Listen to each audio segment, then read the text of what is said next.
So every year, my wife and I have celebrated Easter differently. Since we've been married, pretty much every Easter has been different. The first Easter we celebrated together, I was a youth pastor I just started actually as a youth pastor at a Assemblies of God church. The following Easter, I had been there for a year, and then days after that, I quit. And each Easter each service it had for Easter was drastically different from the year before it. And it was one of the things that ultimately led to me quitting. Next, I celebrated Easter at a church that I had kind of been discipled in for a long time as a Protestant Christian. My wife and I, we went and visited, and we also celebrated Easter at the church that I was most recently a youth pastor at. And having only been married for 5 years, we've done almost every Easter differently, celebrating at different places, going to different churches.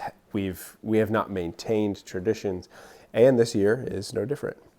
So what is different this year is that I am actively pursuing becoming Catholic.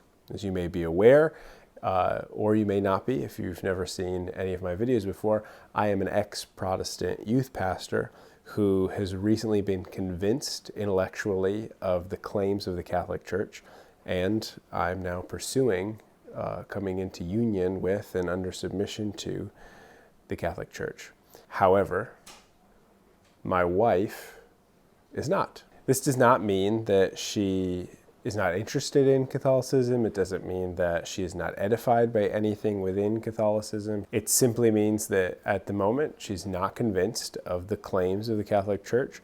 And while she's been edified by many of the practices and some of the theology, she just hasn't quite been convinced of those things yet. So this is how a soon-to-be Catholic man and his still Protestant wife are celebrating Easter this year.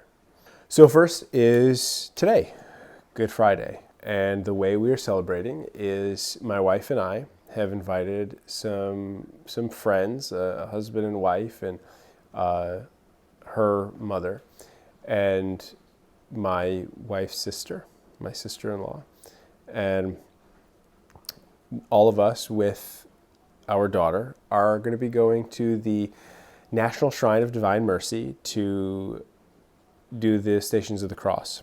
I have a book that is basically a compilation of all of the different methods to praying the Stations of the Cross.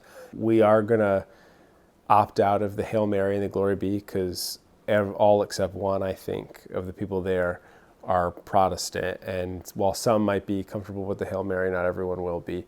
And the Glory Be is just a lot more words, but everyone knows the Lord's Prayer. So we'll do the typical verse and response, and we'll do the Lord's Prayer, and I'll lead us in a meditation and a prayer for each station. And we're really looking forward to it. This one of the friends that we've invited, he plays music at Life Church, and he informed us that Life Church is doing Easter services, so Resurrection Sunday services, Friday, Saturday, Sunday, and my wife's response was, I don't really like that. So we are going to, as a group, really be meditating on the crucifixion on Good Friday. So how will we celebrate Easter? Well, we will not be going to an Easter Vigil service because we will be going to a Protestant service. So we won't be going to Mass on Saturday. We'll be going to a Protestant church on Saturday. It's the church that my wife has currently been attending on a pretty regular basis. I actually attend with her. They offer a Thursday evening service, which is the same as their Sunday service. So we attend together on Thursdays. And Sundays, we typically split up, and she goes to the Protestant church where she serves in the youth ministry. They do a youth service on Sunday mornings during church, and then I typically go to Mass or Divine Liturgy, depending on what church I go to. And we kind of take turns taking our daughter.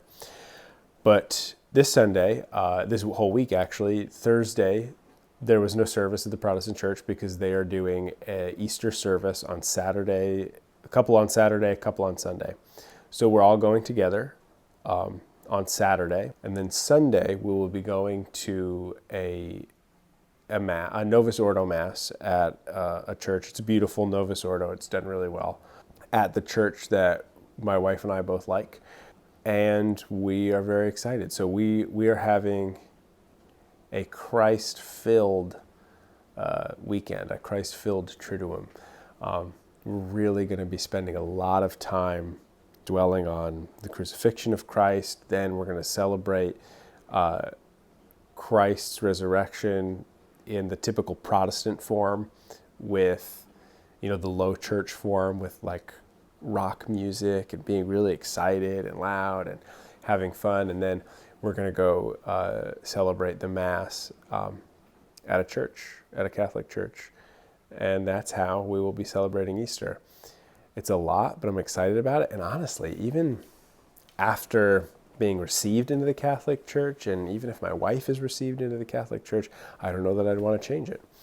We might potentially choose a different Protestant church to attend, but I do like the things that Protestant churches do. And to someone who does not believe that what they do is church,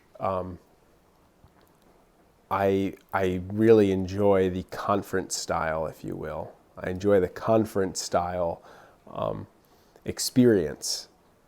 And even though it's not the Mass, it's not the sacrifice of Christ, it is still a form of praise, and it's kind of, I consider it nothing unlike private, personal devotion. And it's just a great way to connect with the Lord. So I'm really excited about it. I'm really excited to share with my wife and my friends the huge blessing that the Stations of the Cross is. I think I haven't picked which method we're going to use the meditations and responses and verses from, but I do think my sister-in-law was telling me that she just did the Jeff Cavins and Jonathan Rumi Stations of the Cross on Hallow, and they used the method of St. Alphonsus Liguori, and the prayers that St. Alphonsus offers after the meditation are really beautiful. So I might choose a different meditation, but then do the prayers that St. Alphonsus offers, because it was really cool. Yeah, that's how I'm celebrating Easter.